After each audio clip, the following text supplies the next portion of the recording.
Give me serum. I'm dead. Oh my, it's different every time. I don't know what to do. Oh my god. Oh my god, kill me. That. Oh my god. Oh. Oh, I'm gonna die. God damn it. What? Oh my god. I can't tell where that dog is. Oh my god.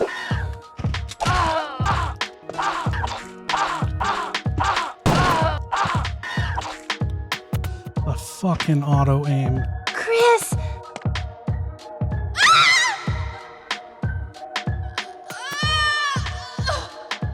Well guys, it's finally here. I've finally come up with a new Resident Evil challenge video, which in itself was the real challenge. Everything in these games has been done before, so when I heard that there was no actual time limit for taking the serum after being poisoned by the giant ass snake, and that poison condition wouldn't actually kill you, I just had to test it out. And yeah, I know this challenge video doesn't sound as impressive or progressive as beating Resident Evil 5 without committing any hate crimes, and it doesn't have the same risk and entertainment value that comes with beating Ethan Must Die while taking a shot of whiskey after every death. Oh, look at that accuracy. Who says I'm drunk? Which, you guys out there should never ever attempt. Unless you have enough whiskey, that is. That game mode is brutal. But, surprisingly enough, this poison run turned out to be a real challenge, and it led to multiple new discoveries, thanks to my decision to do this run without using any healing items. So, it's sort of like a no heal, no damage run of the game, but with the poison condition to f things up. And man did it f things up. I won't spoil too much, but let's just say, I definitely found the most difficult boss fight out of the entire series. It was worse than Jack Norman on Infernal, worse than Nemesis on Inferno, and worse than this frog, all combined. But before we get into it, here's a shout out from Mr.T-Virus. To all the retards out there supporting the channel, Kyle, Kiera, Marco, Julia, E13, and Brian, thank you for stepping up, unlike those freeloaders who just click like and leave comments. Whoa, hold up T, we appreciate all the support we get. Yeah, but I'm appreciating their support more. Well, can't argue that, and I'd like to say thanks to you guys too. And if any of you guys out there would like to become members of the retards, just check out our Patreon, links in the description. Members will get access to our private Discord, exclusive content, commentaries, and artwork. You can find some pictures of my dick in there. Nope, I've already deleted those. I don't know, man. I think you'd get more members if I showed my member. Anyway, everything goes towards paying the editing bills around here, so thank you guys for the support. Even if it is just a like and a share, it really helps out. Now back to the challenge. With these classic RE titles, with their pre-rendered backgrounds, tank controls, and overall limited freedom, challenge runners don't really get much to work with. No silly mods, no egg-only runs, no minorities in need of white saviors. So when my searches came up with nothing, no records or videos of anyone completing the game while maintaining the snake poison condition, I set out to be the first. But, to be honest, I only looked for like 5 seconds, because the remakes have pretty much buried everything on the internet that there was about the originals. The only real problem was, I was going off of rumors. This could all just be fake news. I didn't know for a fact that there was no time limit, or that the snake poison wouldn't really kill you. I think you will be alright because I gave you a shot, but please be careful. I already knew that the regular poison condition wouldn't kill you, even in the other titles. But this was giant-ass snake poison we're talking about here. It could be different. The little-ass snake's poison didn't need a serum to be cured, and it would never actually kill you. The poison condition in these games was just like AIDS. It just killed you enough for something else to come along and finish the job. The giant-ass snake's venom does kill Chris after 7 minutes if Rebecca dilly-dallies, so this had to be investigated. Which was easier said than done, since this game has more branching story paths and endings than Until Dawn. What are they? Jesus! What are they? Seriously, it was a challenge just to find out if this challenge was even possible or not. I ended up playing the entire game, exploring every single possible outcome, wasting hours just to find out if letting Rebecca play the piano or not had any consequences later on in the game. Spoilers, it doesn't. But I did find out how to get poisoned and stay poisoned. Chris just has to avoid meeting Rebecca in the West Medical Storage Room, and if Chris enters this room, she will team up with Chris. Regardless if you say yes or no to the team up, she will be there to cure his poison condition without his consent. That snake venom ain't gonna suck itself out. Instead, Chris will meet Rebecca in the hall with Richard, Who are you? I'm Chris of Alpha Team. and she'll send Chris off to go get the serum while she has her way with Dick. Dick. Yeah, technically his name's Dick Aiken. Why didn't they just name him Blue Balls? Ouch! Stop it. But in order for this to work, we have to waste 7 minutes. Do not pick up the serum within that time, and do not sit in the inventory screen. After 7 minutes, Rebecca will have sucked him dry, and Chris can go on to fight the giant-ass snake. At the fight, I got poisoned in the first bite. But once I got what I came for, I waited outside for 10 minutes, my health drained, but I never died. Turns out the rumors were true, and this challenge was a go. But first, it needed some ground rules. Number 1. I have to play as Chris Redfield. Selecting Chris is essentially selecting the game's hard mode difficulty. Much like real life, women get all the benefits and never really have to lift a finger. Same goes for this game. Every dude in this game just bends over backwards to help Jill. Jill, here's a lockpick. You don't have a weapon. Take this with you. I found something. It's a weapon. Better take it with you. Solving puzzles, equipping her with weapons, defeating enemies, and in some cases, completely defeating the boss outright. And I bet she expects equal pay too. Well, I'd say she deserves it in this case, because Chris is friggin' useless. What's umbrella? Unfortunately, Chris can't read, and now he can't do math. No advantages whatsoever, but besides losing his gun, lighter, and 2 inventory slots, Chris's advantage is he's a tank that can take more damage than Jill, which, in this challenge, is completely useless because the point of this run is to complete the game while maintaining a 1% HP. Everything will kill me in 1 hit. And because of the requirements to get this challenge started, Rebecca will not be showing up at the guardhouse to help with Plant 42. Chris is completely on his own. Please take care of me. Which brings us to rule number 2. I have to get poisoned as soon as possible. So this means no unnecessary puzzle solving or map progression. Small key use and ammo pickups are allowed, since they don't gain access to key items or open up pathways. Rule number 3, no healing allowed, ever. I can treat you. Would you like me to? I'm okay. To make this challenge the least bit interesting, and not just another no heal, no damage run, healing items are not allowed. Once Chris is poisoned, this should pretty much play out like an Akumu difficulty run. Everything should be a 1-hit kill on Chris. What do you mean should be a 1-hit kill? I've made a few discoveries not previously known about this game, but we'll get into that later. Rule number 4, I have to get the best ending possible. That means saving Rebecca from the hunter room and collecting all the Mo discs. Doing this will cause more enemies to spawn on the map and trigger the final boss fight with Tyrant. And that's it for the rules. Let's begin. What about that 5th rule? What's that? What's rule 5?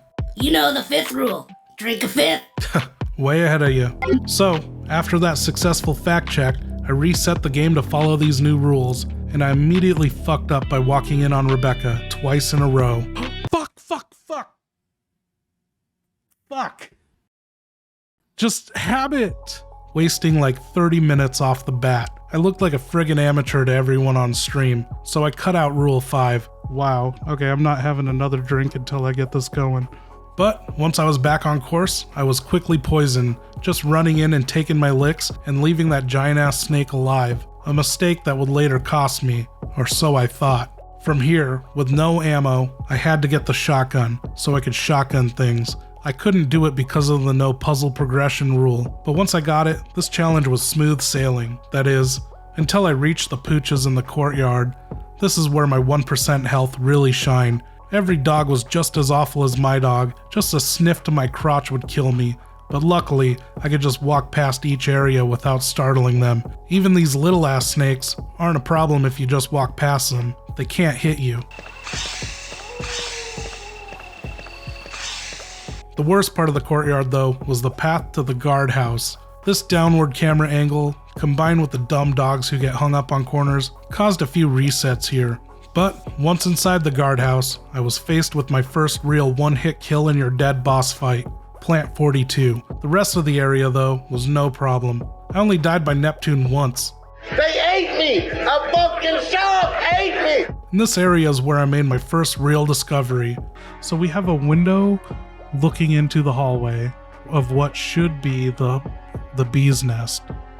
And that's like the only discrepancy I found in the entire map design of this game.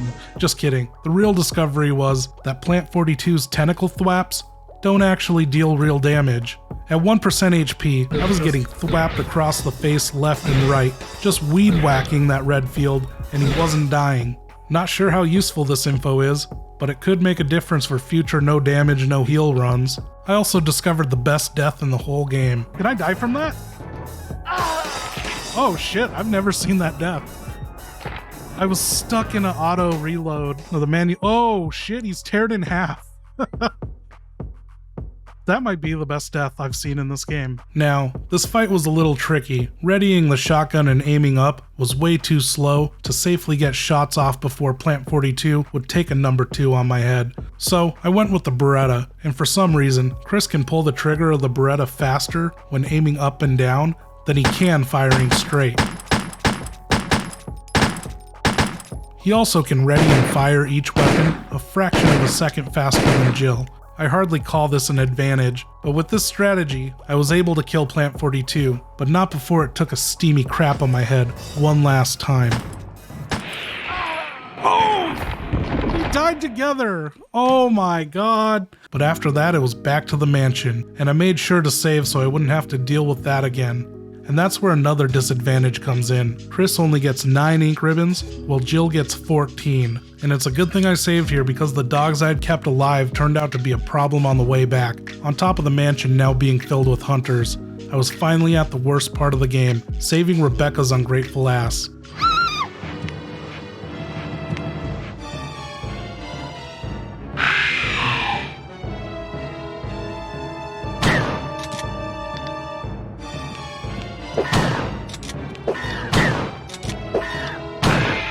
What was that?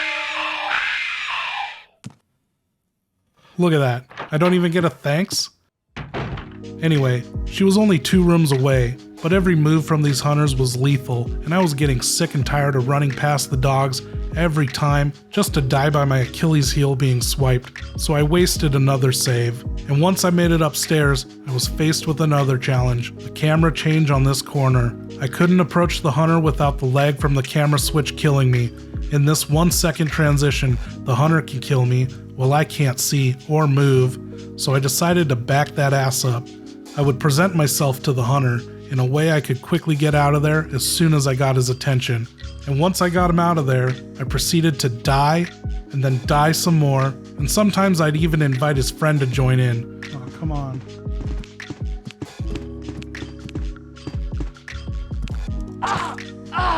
Aims for the... doesn't even aim for the threat, who usually wasn't a problem, since all hunters are deaf. They're also only right-handed, something to remember when running around them. What is that? Damn, dude, I thought you was good at this game. What happened? And I thought this was a good game. Seriously, the friggin' shotgun can't shoot a hunter out of the air, the hunters have iframes when standing back up, leaving you with a split-second window of opportunity to lay them back down. And yeah, to all the pros out there, I know you can cheat using pause cancel to save ammo and knife every hunter, but I'm no good at that either, and I couldn't get it to work. I don't know, maybe it was a 1% health thing. Some of these enemies do act differently when you're so close to death. For example, this giant-ass snake fight, round 2. This chunky slithering turd is the most difficult, near impossible boss fight I have ever encountered. This is my #1 pick if I ever make a top 10 hardest bosses of Resident Evil. Oh! This might be impossible if I'm at 1 health.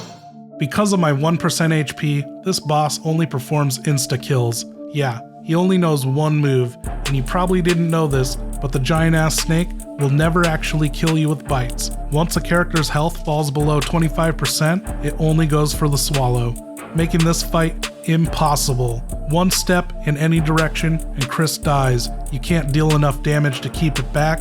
There are no obstacles to run around and gain distance like before. Chris just automatically dies off the bat every single time. It doesn't matter if you were in the middle of an attack. The snake will cancel the attack and Chris will lower his arms, making it easier for him to ease up inside that snake's gullet. He doesn't even fight.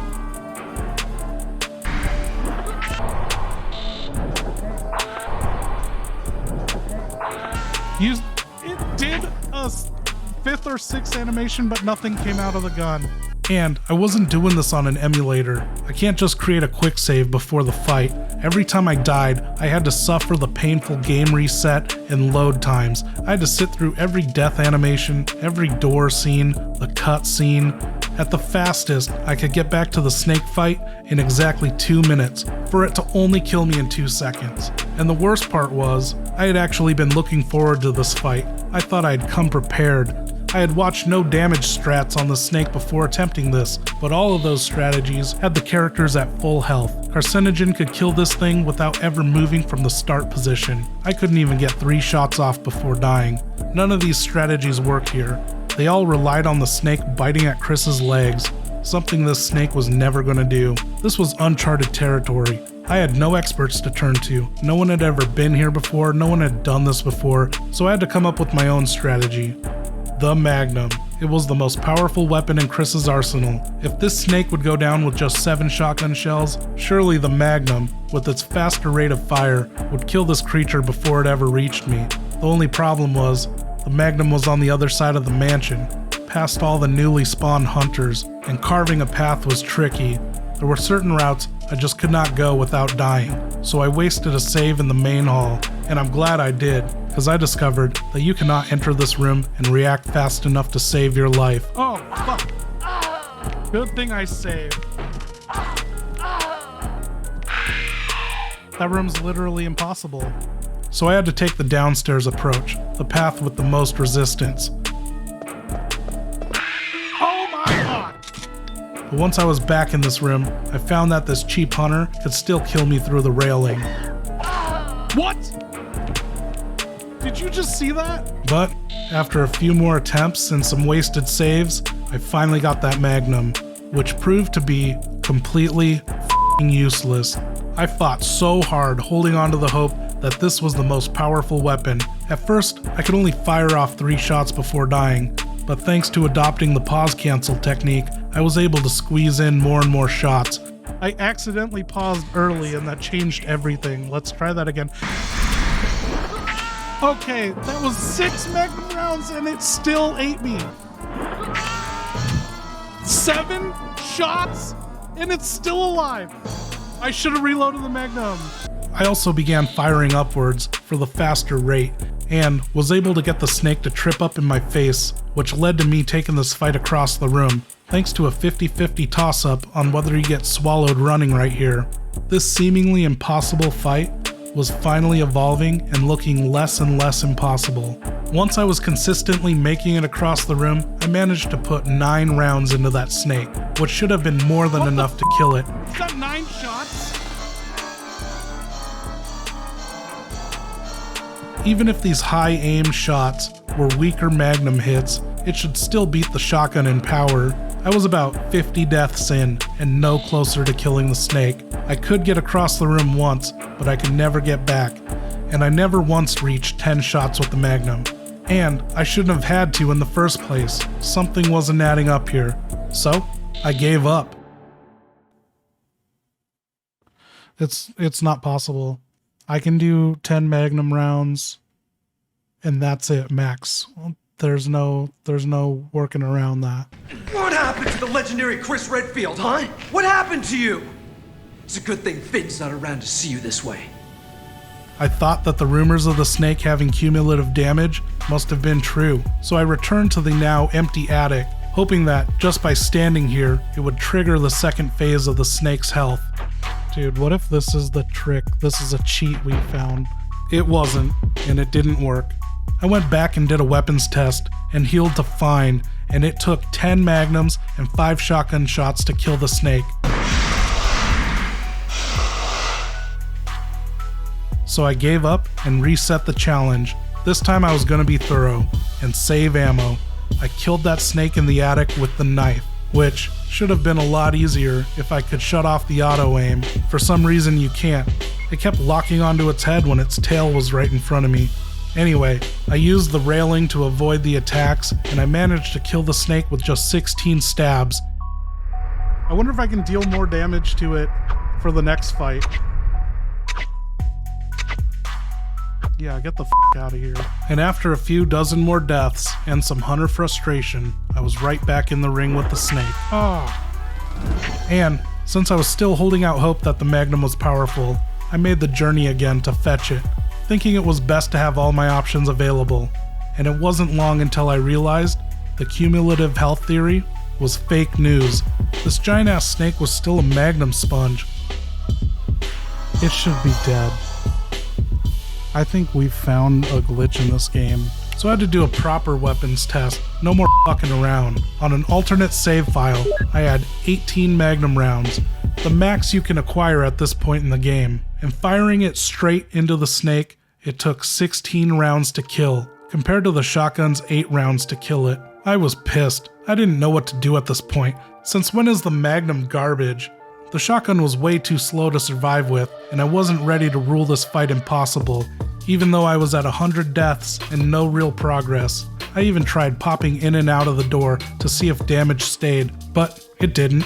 So I stuck with the Magnum for speed and started mixing in use of the shotgun. It evolved into firing 2 straight shots into the snake, followed by pause cancel upper grazing shots that would injure the snake closer to me.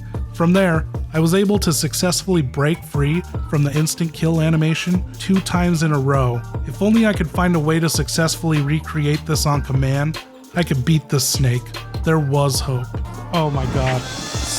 What was I just talking about? We've never gotten a second break. That was 2 in a row. But I had to stop there. This was the end of night 3. And on night 4, before I went live, I ran one more test. Made a huge discovery like a half hour ago. I discovered this juggling act with the knife. Something about the knife stance cancels out the automated kill animation. So I have to be aiming it. Look at Does my character move? Look at that, he moves forward every time. But here, watch this. I'll run in and knife. Hopefully survive a couple instant kill animations. We gotta learn how this knife works.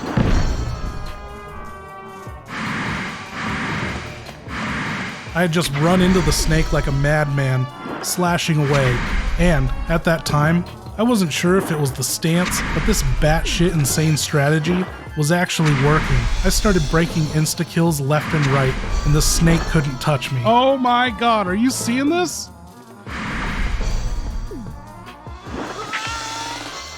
How many breaks was that? 4?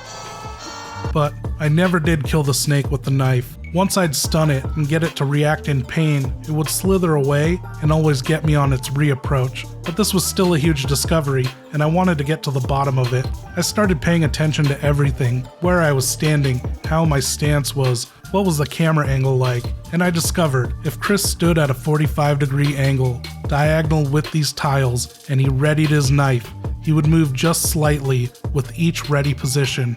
I called this the knife break. After each swing, I would re-aim my knife, hoping that the reposition, along with the pause cancel technique, would disrupt the insta-kills. I was right, there's something about the stance and the hitbox. So the fight evolved. I started using a shotgun knife combo, which led to the most shots I'd ever gotten off on this snake with the slow-ass shotgun. 5 shotgun shots and 7 knife hits, and I had 8 insta-kill breaks. This was my new personal best. Victory was in sight, and then this happened. What if I run in there like I do with the knife?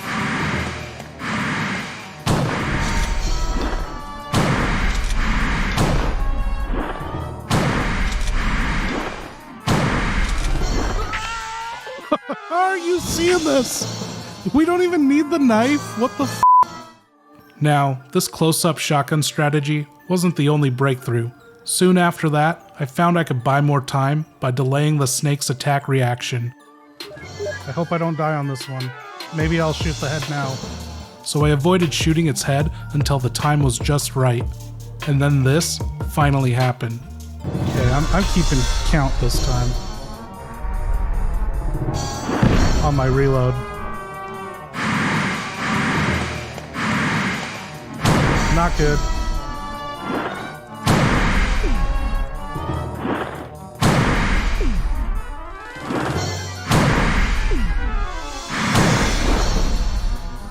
Okay, that was 5. We're doing the headshot.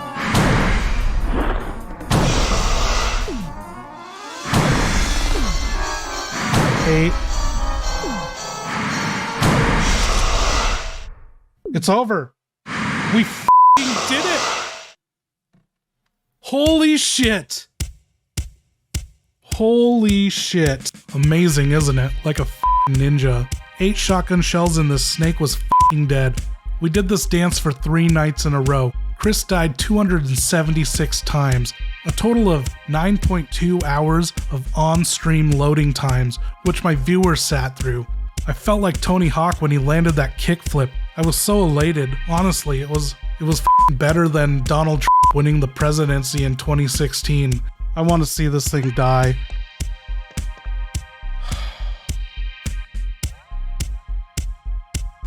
Just like Hillary Clinton, this slimy snake was dead, never to return. I was so pumped. I didn't even realize the zombie was biting my ankle, and apparently Chris didn't either because he didn't die. Am I gonna die?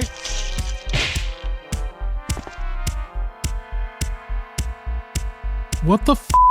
Yeah, learning something new every day about this game. Ankle bites from zombies don't kill you, which makes sense. It is a combat boot they're biting in after all. And check this one out. This zombie bites Chris, but Chris apparently doesn't have enough life left in him to act out the death animations. He just drops like a sack of rocks at the zombie's feet. Oh my god. Look how fast I die. Anyway, the rest of this challenge is pretty much uneventful. I collect the Mo disc to spawn one last hunter in my way as I leave the mansion for good. In the mines, I wasted a lot of saves because it's filled with hunters. Hunters that won't attack you unless you look at them. It's impossible. I f***ed that up. God damn it. We're gonna pinch it. And fearing another automatic death situation like with the last boss, I did some research beforehand this time and discovered the Black Tiger's venom will actually unlock the doors for you to proceed. So I saved ammo on that. Is it gone? It looks clear. Holy shit, it worked. It worked. I've never done this before. Once in the lab, I fought Tyrant, which was, as you know, very anticlimactic. But I almost started sweating when I realized I was out of ink ribbons. There was no way I could do 2 Tyrant fights in a row. With the painful cutscenes and load times, the reset menu times, I had missed an ink ribbon somewhere along the way and was seriously contemplating going back on a previous save to get here with an extra save. But by luck, I just so happened to be right in front of the ink ribbon when I was freaking out about it. We're screwed. Oh my god. Holy shit. Holy shit. You couldn't even see an ink ribbon on there. Oh my god, so we found the last ink ribbon by luck. And with that last save, it was just a matter of time before it was all over. I saved Jill, I made it to the helipad, and there was just one last hang-up. I couldn't get these shots to land on Tyrant, and when I did, I'd get stuck in this corner. Oh my god. It took about 5 tries, but I was finally able to beat Tyrant. Oh my god, is that easy? Is it over? It's over. And that's it. Challenge complete. I only died 357 times in total. I can safely say I'm the only person to ever complete this challenge.